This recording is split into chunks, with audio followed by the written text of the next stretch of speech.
ಇದರಲ್ಲೂ ಅಂದರೆ ಕಾಮಿಡಿ ಇರ್ಬೋದು, ಸೆಂಟಿಮೆಂಟ್ ಇರ್ಬೋದು, ಬೇರೆ ಸಿಂಪಲ್ ಸೀನ್ಸಲ್ಲಿ ಇರ್ಬೋದು, ಹಂಗೆ ದುಃಖದಾಗಿರ್ಬೋದು, ಎಲ್ಲ ತುಂಬ ಸರಳವಾಗಿ ಮಾಡ್ಕೊಂಡು ಹೋಗಿದ್ದಾರೆ. ನಮ್ಮ ಡೈರೆಕ್ಟರ್ ಫಿಲಮ್ ಹೆಸರು ಇಟ್ಟಂಗೆ ಇನ್ನೂ ಅದೇ ಥರ ಸರಳವಾಗಿ ಮಾಡ್ಕೊಂಡು ಹೋಗಿದ್ದಾರೆ.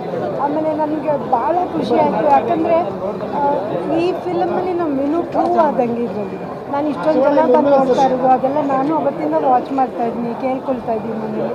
So we are all very happy. ಆಮೇಲೆ ಇದೇ ಥರ ನಿಮಗೆ ತುಂಬ ಒಳ್ಳೆ ಚಿತ್ರಗಳು ಸಿಕ್ಕಲಿ ಆ್ಯಂಡ್ ನಮ್ಮ ಡೈರೆಕ್ಟ್ರನ್ನ ನಾನು ತುಂಬ ಥ್ಯಾಂಕ್ಸ್ ಹೇಳೋಕ್ಕೆ ಇಷ್ಟಪಡ್ತೀನಿ. ಯಾಕಂದರೆ ನಮ್ಮ ಇನ್ನೂ ಹತ್ರ ಇಷ್ಟು ಚೆನ್ನಾಗಿ ಕೆಲಸ ತೊಗೊಂಡಿದ್ದಾರೆ. ಜೊತೆಗೆ ನಮ್ಮ ಹೀರೋಯಿನ್ ಕೂಡ ಸ್ವಾದಿಷ್ಟ ಅವರು ತುಂಬ ಚೆನ್ನಾಗಿ ಮಾಡಿದ್ದಾರೆ, ಎಲ್ಲರೂ ಚೆನ್ನಾಗಿ ಮಾಡಿದ್ದಾರೆ. When she is done very good. ಅವ್ರಿಗಿನ್ನ ತುಂಬ ಏಜ್ ಜಾಸ್ತಿ ಇರೋ ಕ್ಯಾರೆಕ್ಟರ್ ಮಾಡಿ ಅವ್ರು ಅಷ್ಟು ಒಳ್ಳೆಯ ಹೆಸರು ತೊಗೊಂಡಿದ್ದಾರೆ, ತುಂಬ ಚೆನ್ನಾಗಿ.